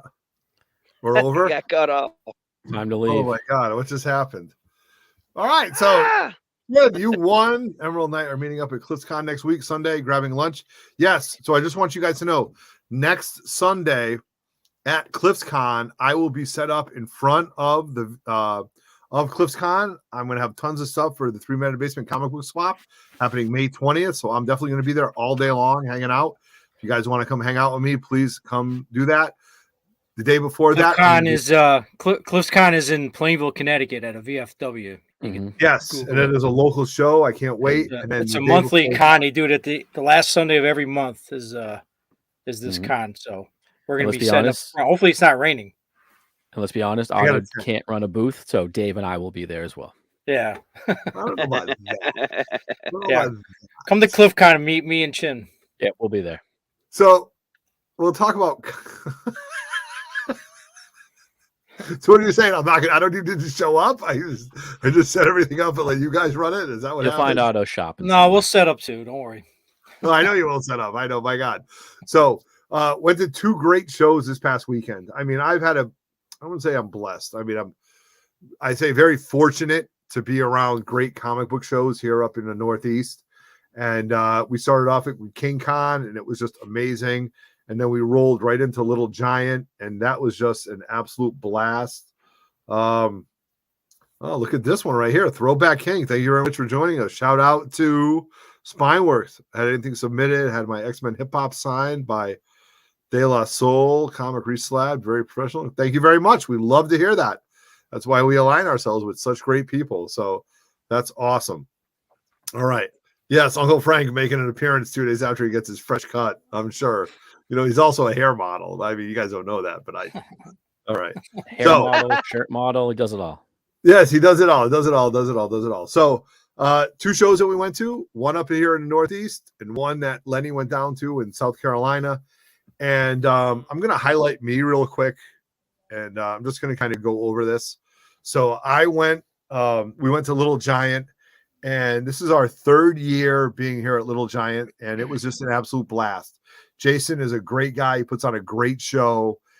Gave us a great spot. It was just amazing. And I have 3 pretty cool pickups. I don't know if I can find the 4th one. What did I do with? No, I have 2 pickups. The other one is packed up because I'm sending that to Lenny tomorrow, so I can get in on this before it happens. So here was my most unique pickup, and it's very funny how certain things I say kind of resonate and get stuck. So Dave, the brother, if you have more than 2, what are you? You're a collector. You collect something, right? So yeah. I bought this, okay? And this was a periodical that I found out really lots of fun things about this. This was done from the UK, and these were Spider-Man comic books weekly that were reprints that were sent to the UK. And when I first saw it, I saw Sandman, Vulture, and Doc Ock. And I was like, oh my God, this is a great Sinister Six. This is a great Sinister Six book. I collect Sinister Six things. And Dave goes, Otto, there's only 3 guys on that. I go, what do you mean? He goes, so you can't put that in your collection because it doesn't have 6. He goes, do you collect Sinister 3 things? And I go, no, because I only have 1 thing with Sinister 3 on it. So this was really neat. There's a great Thor story in it, and a lot of people have reached out and kind of talked to me about this. So I don't know. This was $10. This was one of the best $10 that I spent. And yeah, that's nice. I'm jealous of that thing. That's look at this. It's awesome. That's really cool. Thank you. Maybe I'll trade this to you for a lunchbox if you got a. All right. So yeah, so I picked that up. I do have another book. Yes, I love that he has it just sitting right there. He just has it. He knew that was going to happen. All right. So here was my biggest pickup of the week, and I want to give a shout out to Danielle, aka Nerdy Girl Comics. She had this on one of her Instagram sales, and nobody picked it up. And when I looked at it, and I'm like, Danielle, this book is $250 below eBay prices in GPA, and she goes, I know. And I said, can I give you $250 right now and then pay it off over time? And she said, absolutely. So it says something about having good credit and dealing with somebody who does payment plans. Okay. They have nothing to lose, blah, blah, blah. And I've done this with Danielle many times. So shout out to Danielle, aka Nerdy Girl Comics. And this was my biggest purchase of the weekend. And I think this is, the more I look at this book, I'm like, this is a big book and this is a big grade for this. And I will show this off. This is my X-Men 14 7.5 First Sentinels. And shout out to you guys who followed me on Instagram. I got over 200 likes on this. And this is exactly where I want to be. But I'll tell you, Lenny, when I look at this, Chin, we were looking at this, right? We saw some Pressable Deffects. Yeah, just at a glance, I was like, you could probably get a little bit higher grade on this. You probably could, but I'm not gonna. I'm gonna leave well enough alone. It's a 7.5 solid investor grade for almost $250 under and via payment plan. So shout out to Danielle, aka Nerdy Girl Comics, for hooking me up with this book. And this was my biggest purchase. And I did buy some books from Jason. They're back here buried because I got to send these books off to Lenny tomorrow. So, but Jason gave us a great deal. So those were some of the purchases that I had at Little Giant, and it was just a blast. And I wish I would have stayed Saturday night to enjoy the dinner. Dave, did you go to the dinner afterwards? The brother. No, I did. No, I didn't go. I didn't go to the dinner, but we did after it was like all over. Jason's wife. I'm sorry, I forgot her name. What's Jason's wife's name?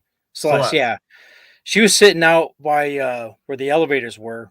She looked like she, was ready for her bed. She was looked very exhausted. But we're like, is it done? And she's like, oh, why don't you come in and take a look? And there was the way they had it was there was a panel up like on a stage where Starlin was, Al Milgram, I think who's the artist that did the cover for Roger? Ron Larry. Yep. And I think there was a couple other people, I'm not sure. But as we walked in, they were all done. But it looked like they were doing like a question and answer.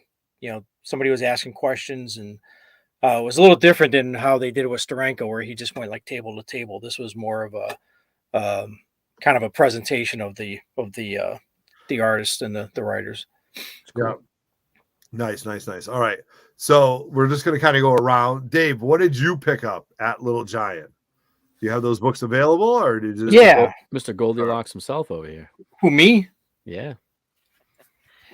You couldn't find the right fit.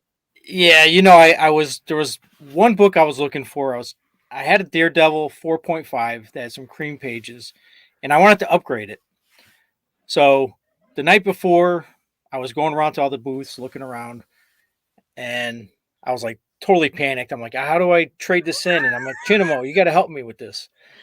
So he's like, okay, relax. Okay, just go to, listen to Chinamo's voice. It's very soothing. And I was like, okay. He's like, just go find the book you like and then bring your book to them and see what they would give you in a trade and how much they would want for cash. I'm like, that sounds pretty simple. All right. Right. So the next day, I'm going around again as things are opening up. And Chinmo says, all right, did you find a book? I'm like, I'm still looking. But at this point, I felt confident enough. I'm like, I think I could do this without Chinmo. So I was walking around and I found a book. Famous last words, Dave. Yeah. So they had, and it was priced too high. I mean, they were having like COVID numbers on the book. So they wanted like, I was thinking my book plus like $300. They're like my book plus 600. I was like, nah, we're not even close. So I kept walking around a little bit and I'd find one that was a really ratty grade. I mean, it was worse than mine. I found a couple that were just way too high. I knew they weren't going to, it was even a better grade. I think there was one that was like an 8.0 or something. I'm like, there's no way I can afford, even with my trade in. So basically I couldn't find the grade I wanted. And that's what I said to Chinmo. I said, I feel like Goldilocks. I said, they're either too low grade or they're too high a grade. I can't find something, right where I want it. Just right. So I didn't get what I was looking to get when I was there. That was like a 5-hour process, by the way, too. Hold on, Dave, can I hit pause? Can I have you hit pause real quick? That morning, it was like 9:30, 10 o'clock in the morning. People aren't even coming in, and Dave goes, I'm done. That's it. I'm going home. He goes, I should just go home. I go, what? He goes, I can't find what I'm looking for. I can't find the book. It's not here. I can't find it. I go, dude, it's not even 10 o'clock in the morning. Be fine. He goes, I know. Well, at least you knew I was going to be at your table all day.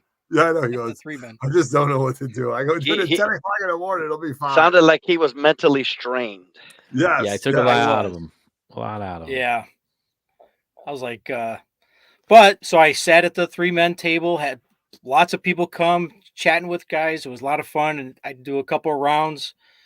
And so I bought some stuff that were on my want list, but I just wasn't really looking to buy. One of these I got at our buddy Buzz. Yes. Buzz Comics. He had this sitting on his wall. I'm like, I have the full run of the Planet of the Apes. Like this is from this kind of retells the original movie from 1968. Yeah, I think it's a 12-issue series. I have them all. They're not in great shape, but I saw this, and this thing looks real nice. That's nice. Now, do you collect the Legos to go with that? Yeah, I do have the original Migos too. So you're a Planet of the Apes collector. I have lots of Planet of the Apes stuff, including trash cans and all sorts of stuff. So you love Planet of the Apes. Yeah, I'm a huge Planet of the Apes fan. Yeah, it's perfect. Yeah, that's exactly what I wanted to say. So the next book I bought from Chinmo. Yeah. So I was walking around and I'm looking at books. I'm like, oh, that book looks, you know how you're walking around and something catches your eye and so I was at one of the tables. So what I started doing is, you ever go to all the tables or the booths and you see a wall and you're like, oh, I like that. Then you walk away and you're like, all right, what the hell was that book? Or I remember I liked something, but I don't even remember what it was I liked, So I started taking pictures of stuff. So Chinmo was asking what I did, what I had bought. And I said, but I'm also looking at this book. And he goes, I have that book in my bin right in front of you. I'm like, for a lot cheaper. I didn't see. Yeah. I'm like, I didn't see this book in there. It's just a cool. It's right after King size number 2. Yeah, it's number 2. Okay, who did the Hulk though? Who did the cover? That's interesting. I'm not sure. On that one. Dean Colin, maybe. I don't know. Interesting. Okay. Anyway, I'm like, Chinmo, I've been through your box all the time. I had never seen this book before. Like, apparently he puts new stuff in. Yeah. I just thought it was funny. Like, I'm going to buy this book. I was like, Dave, I have that exact book for a third of the price. Probably nicer shape right there.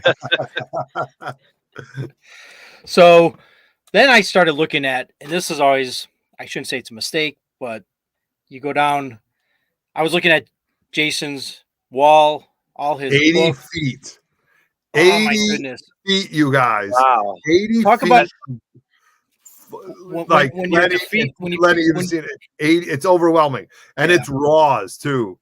It's unbelievable. Right. Yeah, he's got a little section of slab stuff, but it was mostly all raw stuff. And it was if looking at his stuff doesn't rejuvenate your enthusiasm to comics, that's what got it for me. I'm like looking through the books and I'm pulling this out, I'm pulling that. And I had to put some of it back. I'm like, I think I'm going over my budget here. But one of the books that was in my want list was Batman 313, the first appearance of Tim Fox. It's a newsstand. Tim Fox, right? Yeah. Is that Perez? And again, Jason just the way he writes up everything. He gives it a grade. I mean, 7.5. I looked at it. I mean, he's talk about a guy who just loves looking through his books and just just great the way he presents all his books. I want to show you this. I'm going to show you this right now. No, I can't find it. God damn it. Keep going, Dave. You look for that. Yeah, go ahead. I can't find it. So this is another book. Again, putting together a Spider-Man run. Then I started putting together, annuals, and this book went through the roof when when WandaVision came out. WandaVision. It's the first appearance of Monica Rambeau. WandaVision. Yeah. Right. That's where she appeared in. Mm-hmm. Yeah, first appearance. Yeah. Oh. So. Yeah, Monica Rambeau. So when it skyrocketed, I'm like, it's just another one of those books. I'm like, these Spider-Man books got to stop having first appearances in movies because it's killing me. Well, this book just, I guess, it plummeted because now it's in my price range. And again, another newsstand, which is cool. That's nice. So that was this was a nice pickup. And then he's got a lot of Spider-Man books. And then I grabbed a Spider-Man 29, second appearance of Scorpion. Nice. I love that cover. He's got this as a 4.5, which I agree. I have this book in a I have this book, but it's a really rough copy. So anytime I'm at a con, I always just check out Spider-Man books and see. And he had this at such a good price. I was like, all right, I'm gonna grab that. But this is the big book I bought. Oh, it's even bigger than that one. Wow. Okay. Yes. Ooh. So this is a Spider-Man 25. He's got this graded as a 6.5 to 7. So pretty. And I believe it. And again, this is another book. I have a copy of this, but every time I pull it out of the bag, like pieces of the cover are left on the table. God. So I don't take it out of the bag anymore. Mylar magic. Yeah. Yeah. Again, and he even puts everything. He's got. Man, so if somebody doesn't know what this book is, it's the first appearance. Now, of Dave, here's my Jane question. Watson. Here's my question.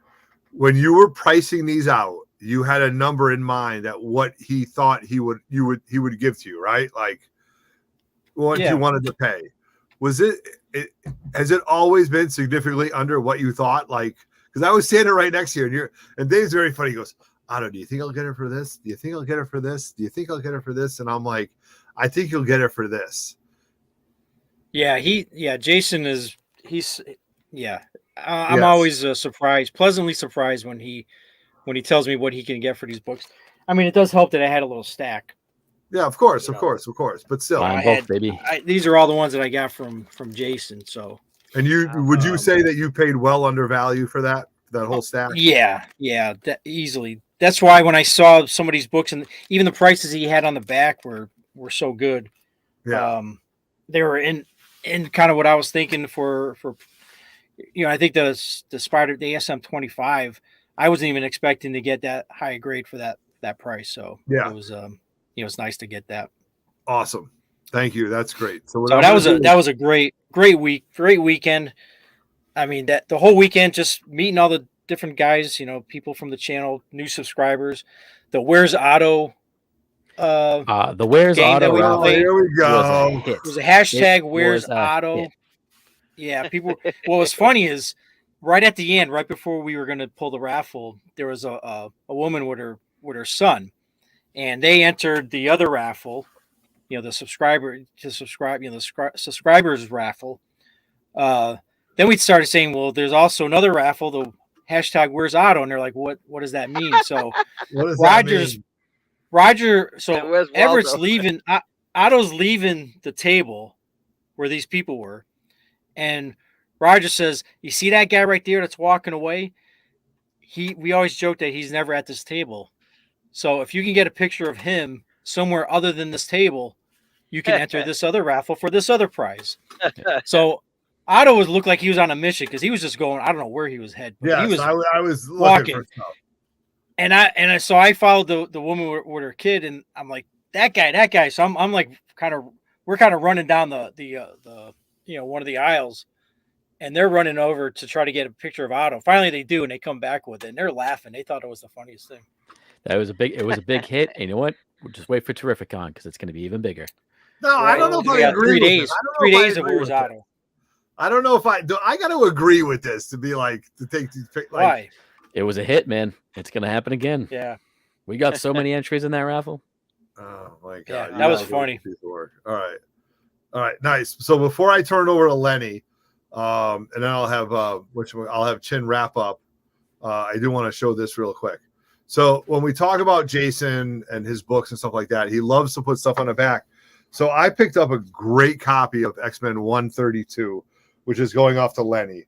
And he said it was 9496. And I was like, I agree with that. But he also put on the back, some notes. And I know it was the first appearance of Jason Wingard as Mastermind because that's a huge book. But also, do you see what he wrote there? It's the first appearance of who? Hugh Hefner. Hugh Hefner. So I went digging through this book, and there's a panel. It's 4 panels in this book of a Hellfire Gala, and there is Hugh Hefner smoking his pipe with his jacket. So little did I know that's maybe the first appearance of Hugh Hefner in a Marvel comic. And for you guys who don't know, maybe highlight this guy, man. Hugh Hefner. I mean, the guy, God rest his soul, was probably a mutant. I mean, God, he's got to be, right? With all those girls in that house. He would have fit right in with the Hellfire Club. Yes, exactly. Oh, for sure, dude. 100%. Like, he belongs in the Hellfire Gala. He belongs around them, and he was probably a goddamn mutant. So, all right. So we're doing good. We're cooking on time. We're doing great. We've got a few more minutes. We've got, 10, 15 more minutes. So I'm going to highlight Lenny. Lenny was in I'll let Lenny talk about his books, what he did, and then we'll wrap up with Chin. So, Lenny, you drove 8 hours from Florida to South Carolina. Yes, mainly because of traffic. Otherwise, it's a 7-hour drive. But we basically spent the whole time with Kevin Eastman and his wife and his team doing the signing for the con, and it was great because the guy is very humble, super kind, funny. What was the name of the con, Lenny? Just so we know. Coolest guy ever. Oh, it was just called SC Comic Con. Okay. Very simple. And actually, the size of the con is very equivalent to Terrificon. Really? Size. So that's a yes. big I was surprised. Nice. I pictured something smaller. Yes. So when I got there, I was like, "Oh my god, this place is pretty big." Was it a 2-day event, 1-day event? How many days was event, Saturday and Sunday, and like I said, it was great being at his booth the whole entire time. I kept on pecking him with questions, which probably I shouldn't be doing while he's signing stuff. But, like, for example, I said, "Hey, what did you ever do with that tank you bought?" Yeah, he bought a tank. I don't know if you. Yeah, he bought a tank. No, I didn't know that. And he goes, I sold it to a museum. And I was like, oh. And he goes, it was a fully functional, except for the firing. It was a fully functional tank. I was like, get the fuck out of here. You bought a tank? Yeah. It was like his first big paycheck from Turtles. Yeah. Well, when he got his first paycheck. Yeah. If you watch the video, the Toys That Made Us, there's one based on the Turtles. And it's a more modern, biography. But the video older than that, which was actually pretty cool. But again, he was phenomenal. Great person to work with. I can't wait to work with him again. And at the end, he signed all our personal stuff, which was awesome. But he's just great. He's just a great person all the way around. But books that I picked up, unfortunately, I did not buy any Turtle books because we brought our stuff to get signed. But what I did get, and unfortunately, I'm going to have to show it on my phone because it'll be too much time. But you're freezing there a little bit, Lenny. Run. Nice. Evil Ernie, huh? Oh, there you go. Is it working? Holy cow. Oh, okay. Yeah. 1 through 5 and the 0. So I picked those up at the con, which was great. And the other cool pickup, my son ended up getting Robocop appearance. We're gonna get book. We're gonna, and then I've shown this a little bit earlier, but it's real cool because it's an early James O'Barr. Okay. Well, you already got it ready if you get signed. I'm signing with him next month. Yeah. Yep. And then of course I showed you this because he was a childhood favorite of movies. Yes, Flash one of the Gordon. greatest movies of all time, Lenny. Flash Gordon, quarterback, New York Jets. One of my favorite movies of all time. Well, I'm dying. When I was at Terrificon and I rode the elevator with him, I was So I can't wait to meet him next month also. So I got that. And then, of course, these books were in dollar bins. But, hey, I love the artwork. And you don't see much of Stephen Platt these days. But I picked this up. Nice dollar bin finds, man. Stephen Platt's work. Very nice. Yeah, I know. Probably like those. A cool book you don't find too often, but this book has some significance. I don't know if you've ever seen it. No. Broke age, so relatively new. Yeah. No, I have no idea. And this book is where what's important about this book is where they changed Dracula from the black cape, white shirt, the Hollywood Dracula. Oh, Lugosi. And they changed it up to a more, to a much modern, more terrifying, I mean, just look at the artwork on that. So I've been looking for one of these, and they're not that easy to find. And then, of course, my son found these because he loves DC Elseworld. So We got that. Oh, nice Grundle Batman. Love the cover. Man, Houdini. Oh, the stories and the covers are phenomenal. Yeah. So that's basically it. But the best part of the show is finding those evil Ernies, because again, I'm trying to find those rare, odd indie books, and all of them in high grade. So number 1 and 2 went to CGC this morning, and they already got those in there. Nice. And oh yeah, I mean, number one is such a tough book to get, and they're not cheap by no means. But number 2, what the significance is, First Lady Death's cover appearance, and tough book to find in high grade, and I think the 2 is better than the 1 in condition. So I can't wait to get those 2 back. Nice. But yeah, the Evil Ernie set was my find for the con, and mind you, I've checked other cons. To find the whole set is like incredible, and especially in high grade. Yeah, you don't see that very often. Right, and the dealer that selling, he's not really a dealer. He's like, oh, this is stuff that I've had in my house, in the garage, and I just want to move it. And I was like, looking at his stuff, I was like, wow, you have a lot of stuff here. And he was like, yeah. So we found I gold. actually met your son. I met your son at Lexington in Kentucky, and he remembered my son. So he was like, yeah, I'm not really a dealer. I just do this to just move stuff out of the house. And I said, well, by any right. I was like, by any chance you got any evil Ernies? He goes, actually, I do. So he goes after a little box that's yes, well, you got to ask for this stuff. That's good. That's good. He knew where it was. If you asked me that, I wouldn't even know where it was. But he had it in a box that was stashed. So he had to go get that box, remove the lid, go digging, and he goes, "Are you looking for these?" And I go, "Yes." Well, it's very funny you say that, because those are things that people need to know moving forward. Because like Roger bought his Teen Titans from Reese's Rare Comics. They didn't have the book out. Roger had to ask and say, "Hey, do you have this book?" Like, many dealers don't put their stuff out, you guys. Don't be afraid to ask for stuff. I'm telling you, you're watching this on a rewind and you're getting into con season. Don't be afraid to say, hey, do you have this? Yep. Right. And 9 times out of 10, you'd be surprised. Oh, yes, exactly. I was so happy that I said something, because I've been looking for a while now. And my son was like, he's got a lot of strange stuff. I was like, well, let me ask him. By any chance, do you have Evil Ernie? He goes, he goes, I just picked it up 3 days before this con. So my son was like, I don't recall seeing those. And it was great that I asked. Good timing. And he showed me, and I was like, how much for this, that? And took it. The deal was done. He actually, the deal was done. And at one point, he even said, are you okay with paying that amount? I was like, heck yeah. I'm not even going to argue. Take my money. I'm not going to try to.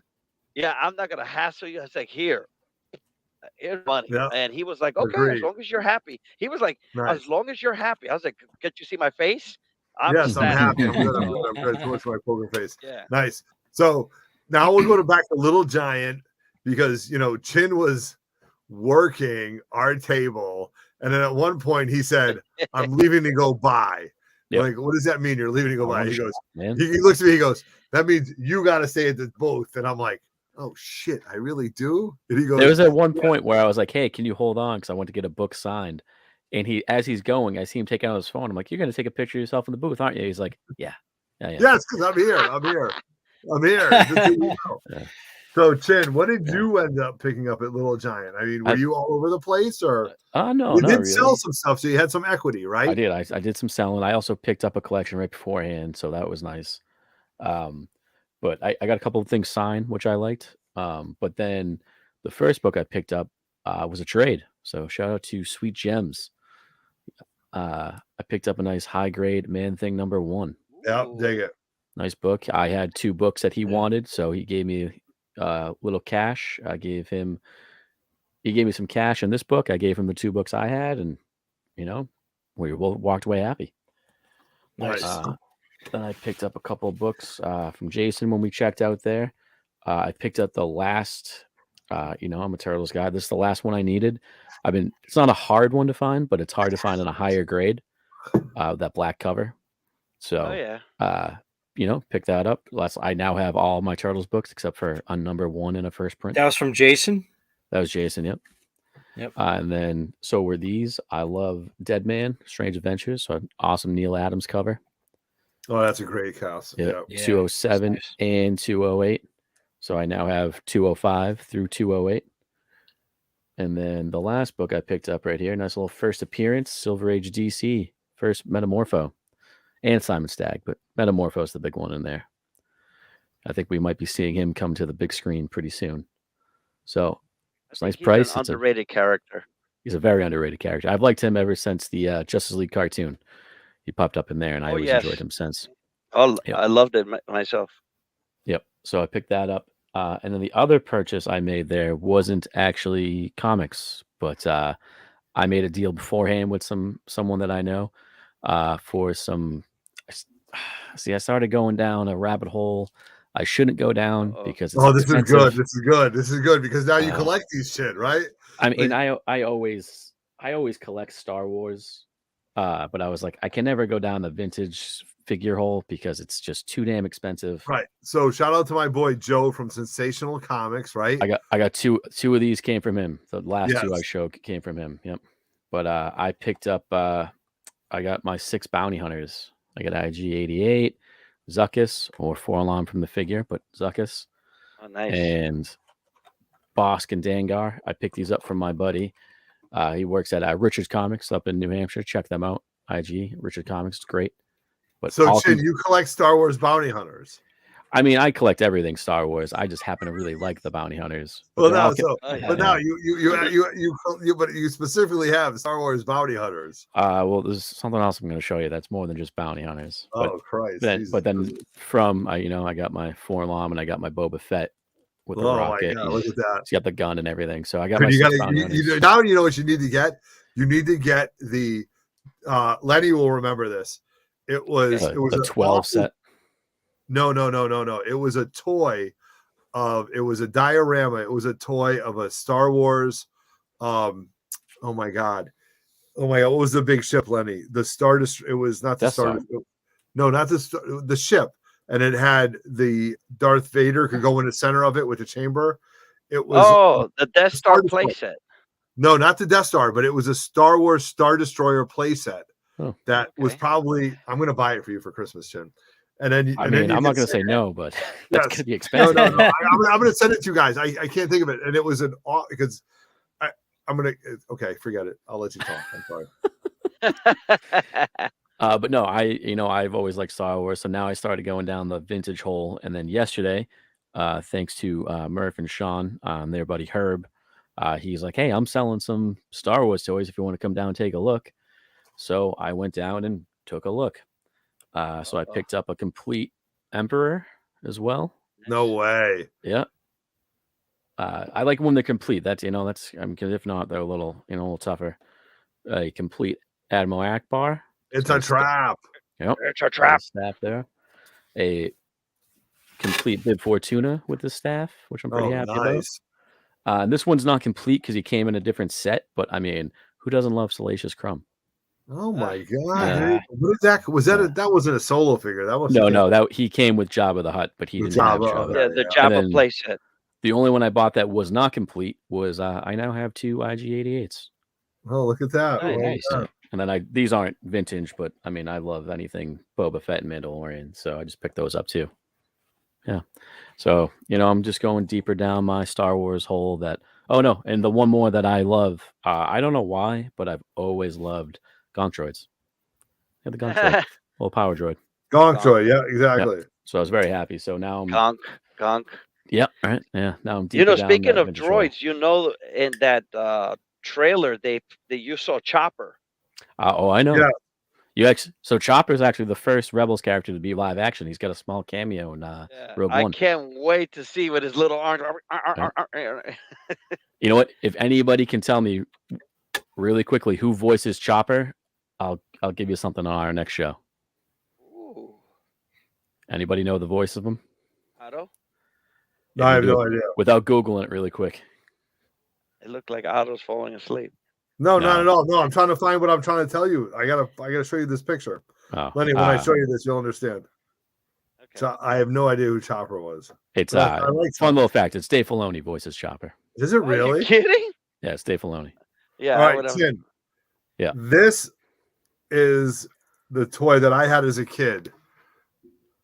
Do you see that? Nope. No.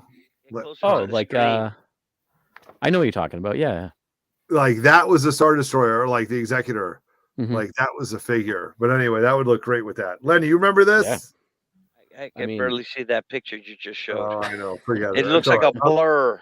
I know. I'll send it to you later. Jesus Christ. Okay.